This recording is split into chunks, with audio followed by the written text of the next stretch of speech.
Okay, everybody, this is Sheets, and I'm going to be going over the Survivor slate for week 7. Sorry, I'm a little bit late. I was in Virginia for the last day or two, visiting Sheets Jr., who's doing great. So, if you followed my advice over the last couple of weeks, or since the beginning, we're in kind of good shape here, and we'll get into that in a minute. But again, just to review for everybody, what's important is, again, we're taking the full season view of winning Survivor pools. You don't necessarily have to just make the highest favor every week, because you do run out of teams pretty quickly. And once again, you want to have a combination of teams with good immediate EV this week, and also ones that fit your overall plan for how you're going to finish the season. That is kind of a respect for the future value a team might have for you. And remember, with immediate EV, that is a combination of a team's winning chances plus, or as a function of, their popularity.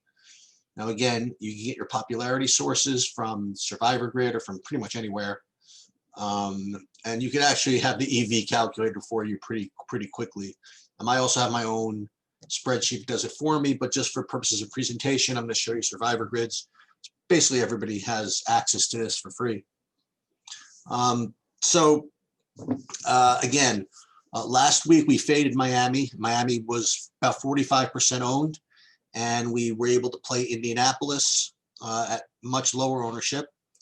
They both won, but again, we talked about this last week. It's not just about immediately knocking people out, which is, of course, important. I mean, to make good EV plays that way. But when we're planning out the rest of the season, part of the reason why we weren't playing in Miami is we wanted everybody to burn them, which they did, so that we can get leverage on those people a little bit later when they start running out of teams. So, for example, when we get to, say, week 11, when Miami plays, is it week 11?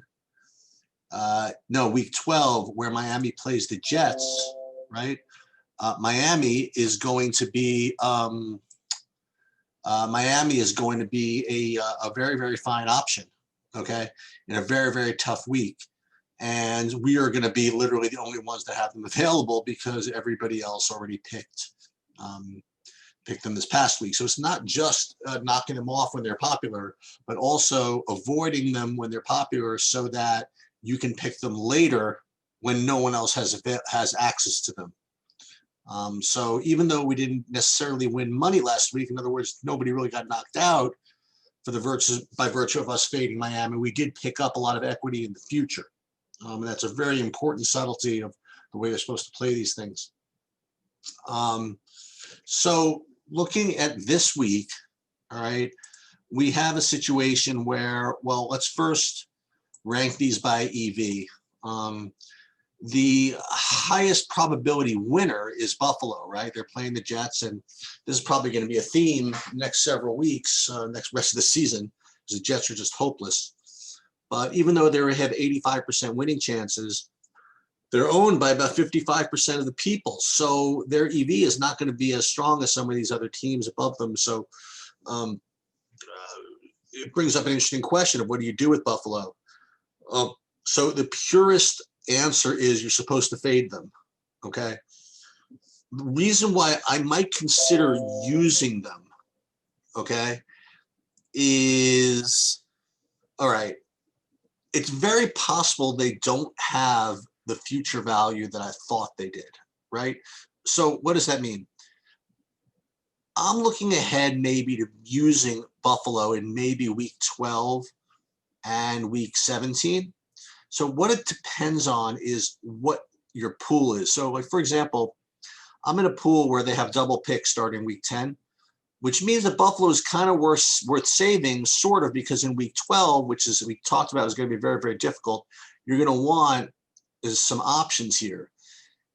And yet also in single pick pools, which those can actually get out to week 17, and you might have Buffalo available to you in week 17. So, in either case, Buffalo does have some use in the future. So if they didn't have, any future value, I would say, you know what, even though they're negative EV, even though their EV is not that great, I might consider using them.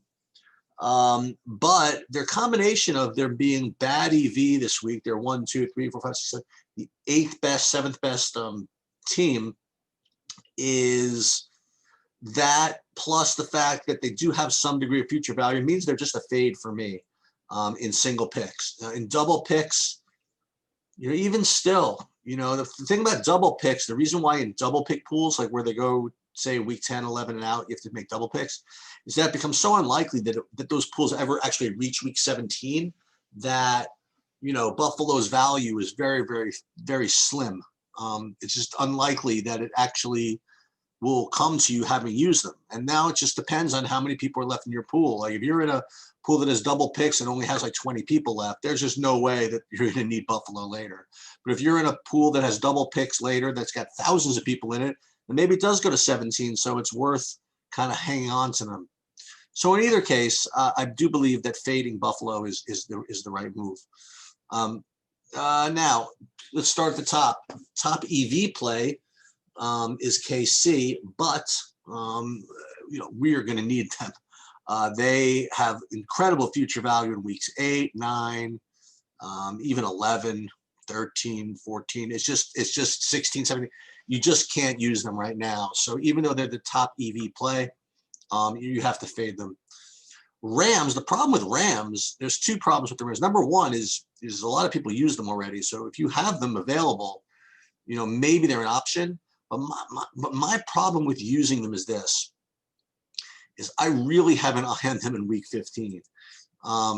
They are an incredible spot in week 15 because what happens is you're going to have Baltimore and Rams who are so far ahead of everybody else. And somewhere along the way, Baltimore is going to get burned as well. And the thing is that Rams, so many people used them several weeks ago that not that many people have them. And that's why, by the way, they're about 1% on this week. But I'd rather not use that leverage this week. I'd rather wait until out here, like week 15, to leverage this. So I do have some Rams available. So I could use them now at very, very low ownership, but I feel as though it's better to hang on to it and wait until out to week 15 to use them. The two super solid plays of the week it's really kind of not, I would say not close, but are the Saints and the Chargers. So here's the deal. From an EV perspective, they're strong. And the other thing is that their future value is okay. How do I describe this? So New Orleans has some future value. You could play in week 11, maybe in week 12. Okay. But here's the problem. The problem is, since nobody's going to use them this week, only 10%, they're going to be so available in, say, week 11 that they're going to be pretty popular, I think. And the same issue is with the Chargers this week. So, like, for example, the Chargers, you might think that they have some future value. And yeah, so like week 11, they're playing the Jets. But here's the deal. Like, every single person who's got the Chargers available is going to be playing them here, right?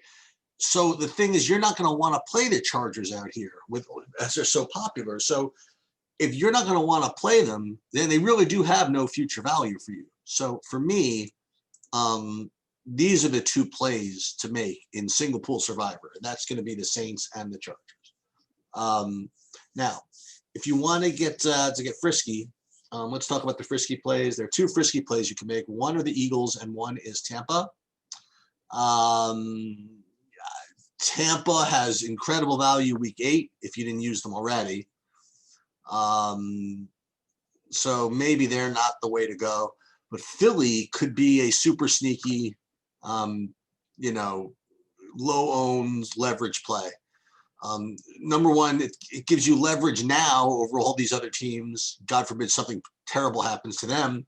And you're not giving up any future value because you're not going to use them any other time during the season. So Philly is definitely the aggro play, and Saints and Chargers are definitely the kind of the the more conservative plays. So in summary, we don't play Kansas City because of future value. We don't play Buffalo just because the negative EV.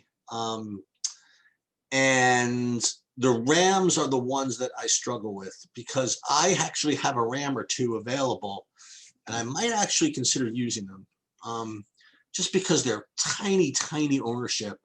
But I'm just drawn by this week 15 availability. So it's going to be some combination of these four: Rams, Saints, Chargers, Eagles for me.